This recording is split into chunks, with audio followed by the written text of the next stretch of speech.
I am going to do a video today, and I'm going to be talking about just addressing a bunch of questions I got on a video about being 21 and never having a girlfriend. I have found that there are a lot of people that are 45 and never kissed a girl, and they're like, fuck this guy that's 21 and never had a girlfriend.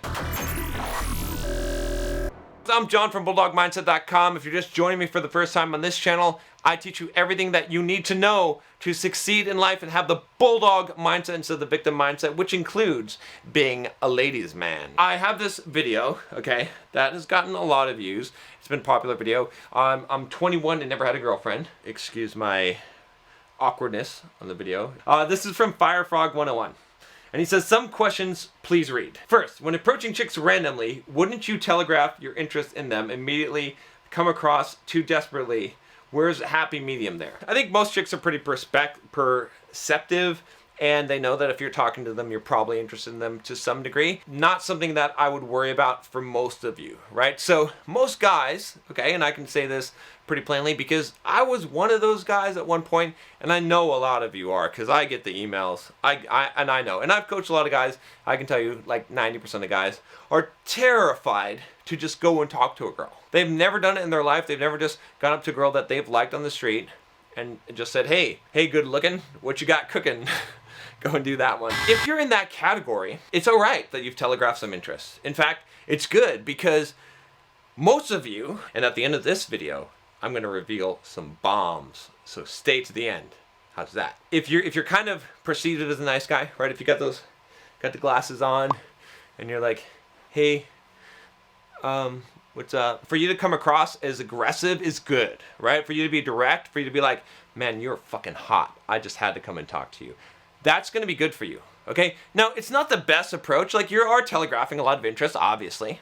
Okay, but if you have the confidence to say that, it's going to counteract your fucking, plaid shirt and parted hair and glasses. For you guys, being direct is going to be good.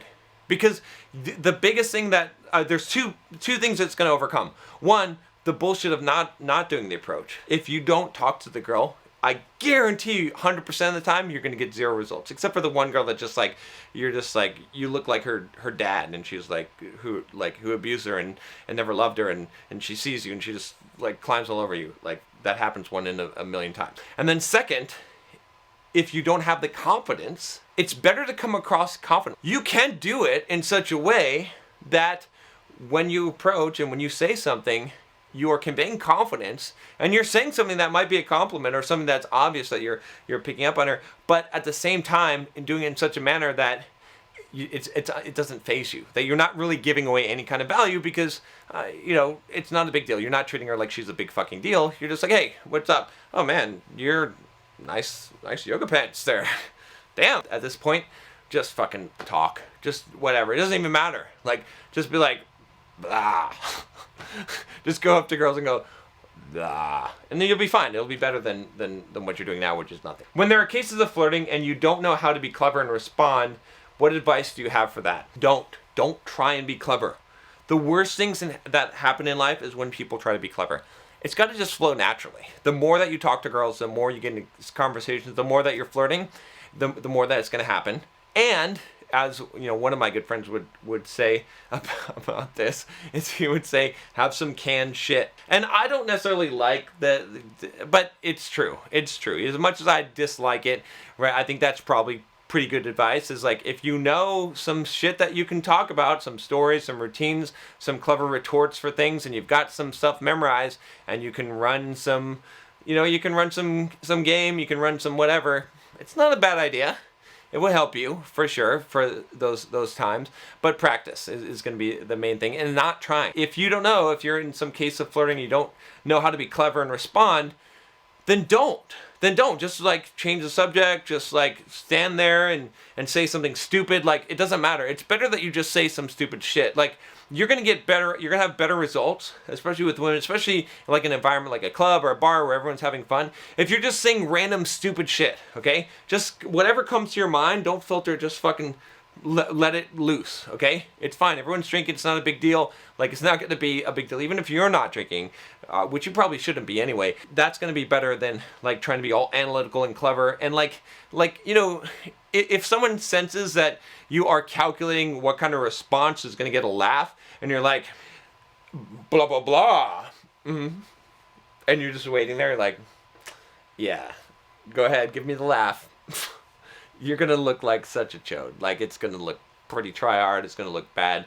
It's not going to come off, just whatever. It's better just be like that fucking loser guy that just, like, is, like, burping in front of chicks and saying, pull my finger. It's better, honestly, I mean, not that, okay, we have a little bit more class, we're bulldogs, but at the same time, it's better to be that guy than the guy that's like, blah, blah, blah. See, I don't even know what to say there. I was trying to come up with something clever, but I didn't. I just said blah, blah, blah. Okay? So there you go. There's a perfect example, right? Because I should have said some kind of clever thing, but I'm not going to. I'm not going to try. There's no fucking point in trying. Don't be a tryhard. What if you're not culturally connected to people your own age? I'm not culturally connected to people of my own age. I adapt. I fit in. Okay? But I do it in a way that sets me slightly apart. If I'm around, I hang around a lot of entrepreneurs. A lot of times, a lot of young entrepreneurs. A lot of times, we're in like a club or a bar, or something where someone that is older, like me, might not necessarily fit in there, right? Or sometimes, I mean, I hang around with entrepreneurs that are just young entrepreneurs that are here in San Diego sometimes, and they're like in their 20s, and they're like rolling around their birds and shit. And I just flow with it. I can speak the lingo. I can talk the talk. I can shake the hands and do the fist bumps and all that. It's cool. It's fine. And I don't have to be a tryhard to do it. But I come off in a little bit more sophisticated manner, okay? My dressing is a little bit sharper. I've got a jacket. I'm, you know, whatever. Little things that make it like, yeah, this guy knows what he's doing. He fits into the culture, but he doesn't. He's a little bit above it. A little bit, you know what I'm saying? Like, he's the little bit of the mentor rather than the mentee, right? That's my role, right? As someone who's older than a lot of the other, like, I don't want to come in, I don't want to try and play their game. I don't want to be like, oh, I'm trying to be young. Instead, I want to have a young vibe, but I want to have a wise feel. Does that make sense? Like a more classy, like a James Bond, right? But at the same time, be able to talk their language, right? So you have to adapt. So that's my thing. What's yours, right? So if it's a totally different culture, or, you know, whatever it is, maybe you're young and you are, you know, are really interested in Bulldog mindset and philosophy, and you don't care what the fuck was on TV last night, and you don't care what the fuck is happening on the news, okay, and whatnot. So what do? How can you dumb yourself down? Well, you have to. You have to dumb yourself down. You have to, like, it's a party. It's a vibe. You're in a club. You're in a bar. You just have to have fun. And it's good for you to do that, right? And you don't have to have conversations. And you know what? I don't know anything about sports. I know nothing about sports. I don't watch sports, okay? If someone is talking about sports and I don't know anything about sports, I don't just be like, I don't know anything about sports, or just go, and I don't try and bullshit and pretend like I do. Instead, I'm like, oh, that's interesting. I don't really watch sports, but what were you saying about, so what happened? And I asked some questions, and I'm like, oh, so okay, so that's your team then, right? So why do you like that team? What's the thing, right? So I asked these questions about them, and they love to share. They're like, blah, blah, blah, blah, blah, blah, touchdown, blah, blah, blah, blah, blah, field goal, blah, blah, blah, percentage. And I'm like, oh, okay. And then I find a new question to ask about that, and they love to share it. I'll talk to you next time. Take care.